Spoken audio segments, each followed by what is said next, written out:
We zijn in Amsterdam en in het boeddhistisch centrum aan de Jacob van Kampenstraat. En we praten met Menno Zeillemaker.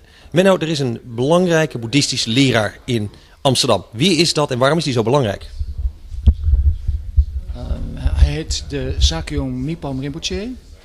En hij is de zoon van Chogyam Trungpa Rinpoche. Dat is een van de grote oude leraren van het Tibetaans boeddhisme die de dharma echt, de boeddhistische dharma vertaald heeft naar het Westen. Zijn Engels was bijvoorbeeld zo goed dat hij gedichten kon schrijven en toneelstukken. En hij heeft als een vertaler gewerkt. En nu is zijn zoon opgevoed in Amerika. Die leeft dus in twee werelden. Het is een Tibetaan, maar als een American kid opgevoed. En dat is dus een heel interessante dubbele positie die geen enkele andere Tibetaanse Rinpoche heeft. Wil dat zeggen dat hij het Tibetaanse gedachtegoed makkelijker kan vertalen in, laten we maar even zeggen, het Amerikaanse gedachtegoed of het Westerse gedachtegoed en vooral het taalgebruik? Want woorden als dharma en zo zijn toch niet voor iedereen helder? Dat denk ik, ja. Zijn Engels is natuurlijk perfect. En hij heeft een Amerikaanse opvoeding gehad, een Westerse opvoeding. Hij is heel lang ook in Engeland geweest. Hij kent Europa dus ook erg goed. En ik denk dat dat ontzaglijk helpt om boeddhisme meer transparant te maken. Voor ons dan. Boeddhisme is een hele oude godsdienst. Duizenden jaren oud, meer dan 500 voor Christus leefde de Gautama Boeddha. Wat leren we vandaag de dag nog van zo'n toch een beetje vreemde godsdienst? Wat hebben we er in Nederland anno 2001 aan? Nou, misschien juist omdat het geen godsdienst is. Het is een religie. En zelfs niet helemaal een religie, maar een manier van beschrijven van de werkelijkheid. Wat je doet. Wat het voor resultaat heeft wat je doet. Hoe je je daar zou moeten gedragen. Hoe je jezelf ongelukkig maakt. Hoe je jezelf gelukkig kan maken. Het zijn die hele normale, alledaagse vragen waar iedereen mee zit. En daar gaat het boeddhisme over. Afstand nemen van je lusten en lasten, van je emoties. En dan krijg je het gevoel dat het boeddhisme een beetje afstandelijk, onmenselijk religie is. Dat die mensen heel heilig zijn en dat het voor iemand in Nederland die gewoon in Amsterdam woont en af en toe een stikkie rookt, onbereikbaar is. Het ligt er maar aan wat je met het woord afstand bedoelt. Als je bedoelt met afstand doen, je uit de wereld terugtrekken, dan heb je gelijk. Maar als het is een klein beetje afstand nemen, zodat je beter ziet wat je aan het doen bent, dan is dat natuurlijk een andere zaak. En dat is het dus. Het gaat, als je het hebt over afstand, dat is je nu en dan een klein beetje terugtrekken, zodat je kan zien wat je aan het doen bent en wat voor situaties je zit. Zodat je niet met je neus zo bovenop ziet dat je niet meer ziet wat je aan het doen bent. Zijn de meditatietechnieken die we uit Tibet en uit het oosten hebben geleerd wel toepasselijk voor westerse mensen?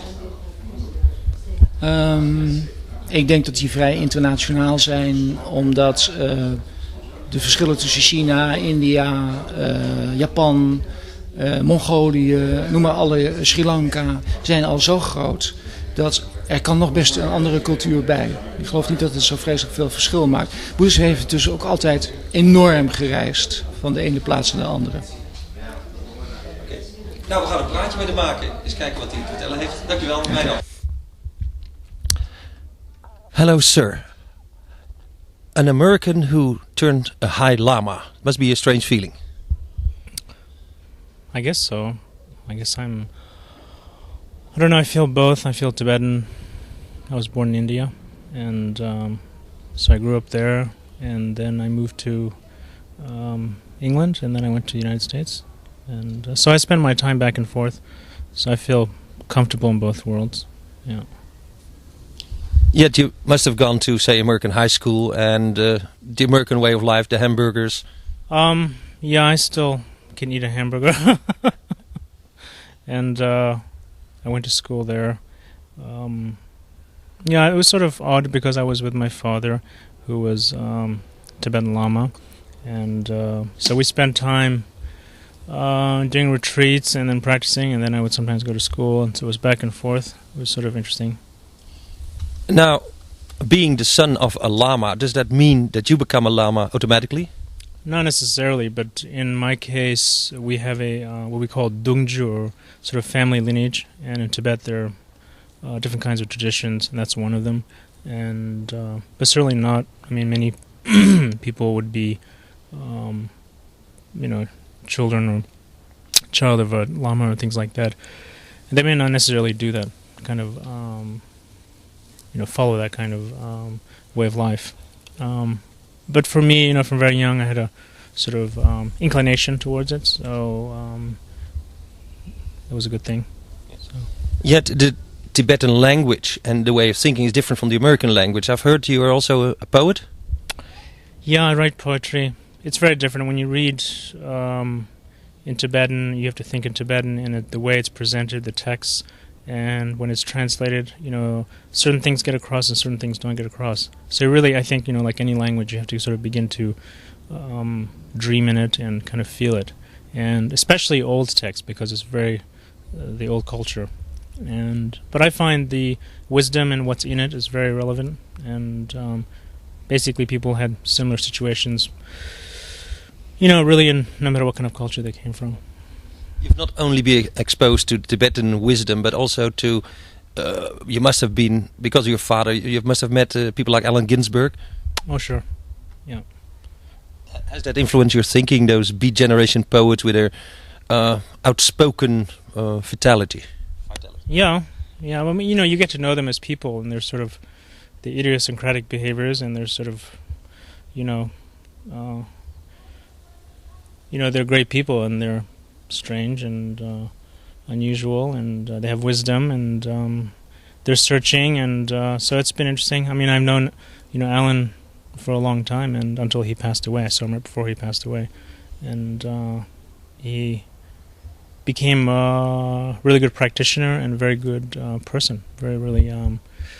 He kept the fire, but he's also became very compassionate. So that was interesting for me to see.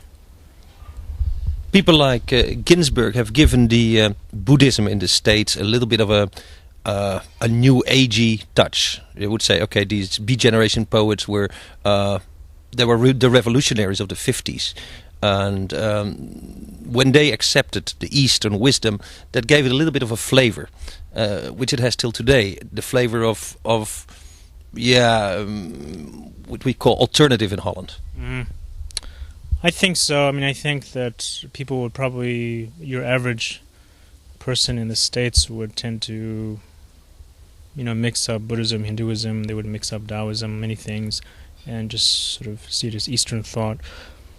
But it also, like people like Jack Kerouac. My first encounter with Buddhism was Dharma Bum, books like that about Americans kind of exploring the Eastern wisdom in the 50s and 60s. Yeah.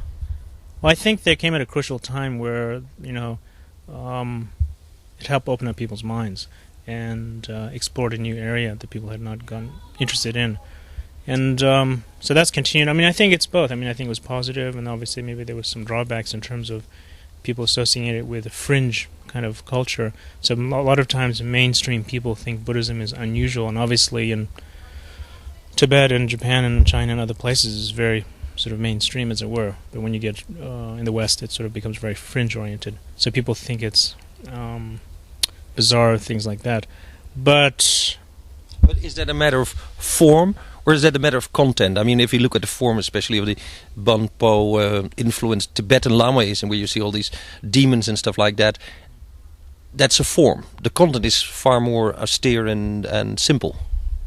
How so? In terms of Bonpo, you mean? Yeah. The relationship between Bonpo and Buddhism, you mean? Or? Yeah, the fact that Buddhism from the 10th century onwards has picked up so much of the local lore. Well, I think what it does is that it does adapt, and it's adapted in Japan, it's adapted in China, and in India and Tibet. And, excuse me. I have allergies. It's one of the early good days in in this country, and then the seeds get in the air.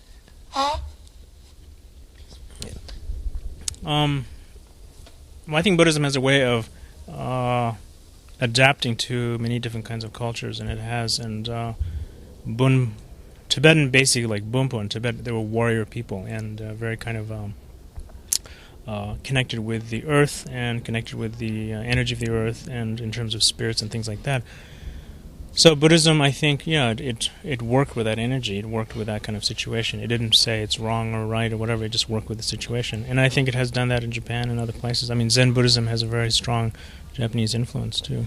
But you happen to be also a carrier of the Shambhala lineage, which is the way of the warrior. And then I think Shambhala was a mythical country high in the Himalayas. And then I have to think about those Bonpo people out there who much more believed in the forces of nature than in a austere concept of reality.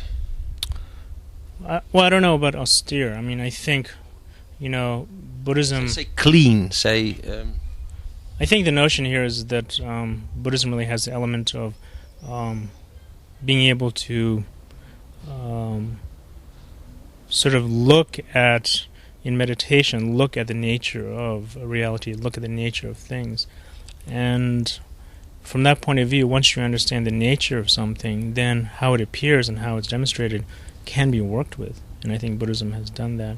And the warrior tradition is the same thing. I mean, it's really the notion of that we're human beings, and it's important to have a sense of strength, and it's important to have a sense of energy. And so really that's the notion of Shambhala, that we can have some kind of personal strength. Would you say that so the notion of, say, the imagery that comes with that, yeah, Shambhala, warriors, is really a personal layer, a personal form over a much deeper content, where you say, which is basic energy content of... The Shambhala is a layer. Well, you have other layers. People say, so some people believe in a monastic life. In the way of in India, you have the Nagas who go live in the woods. There's a different way of experiencing your religious or spiritual feelings. Mm-hmm. Well, people, I think, they explore their own culture and own situation, and through that you can access, the nature of something. And I think with every culture, it has its own way of trying to come to terms with it. And I think that's part of what Shambhala is. Each place you can appreciate whatever's going on, and there's some kind of wisdom, and there's also some kind of confusion, but that's a personal journey. And so within Tibetan Buddhism, they dealt with land that's very intense. It's very mountainous, and there's a lot of energy, and so you cannot ignore that and you have to work with that. Yeah. Do you feel there is a relationship between the spiritual awareness of, say, the American Indians and the Tibetan people? Because the way of the warriors also feels like something from the North American Indians. There is definitely, I think, some kind of connection in terms of the just relationship to the earth, and I think that's something that is really prominent, especially between those two cultures. I know, like in, I understand that in Hopi, the Hopi language of the Native Americans, Nyima means moon and Dawa means sun. In Tibetan, Dawa means moon and Nyima means sun. I mean, there's all these various connections, and I mean they're very different cultures and very different things. But one thing that comes across is the connectedness of people with the earth, and also of sort of somehow living harmoniously. And I think that fascinates us in the modern time, because we tend not to be living in accordance with things too much. We're trying to sort of just get what we can from it, and in as little return, really. Does Buddhism help us Westerners to become more harmonious? I think so, partly because it just makes us more aware of who we are. When you meditate and when you begin to reflect on your own emotions and thoughts, you realize you're so caught in them most of the time that it doesn't allow much space to look out what's going on.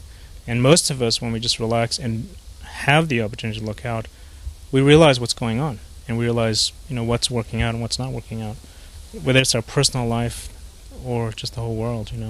And what we know what we can do to help. Thank you. Thank you.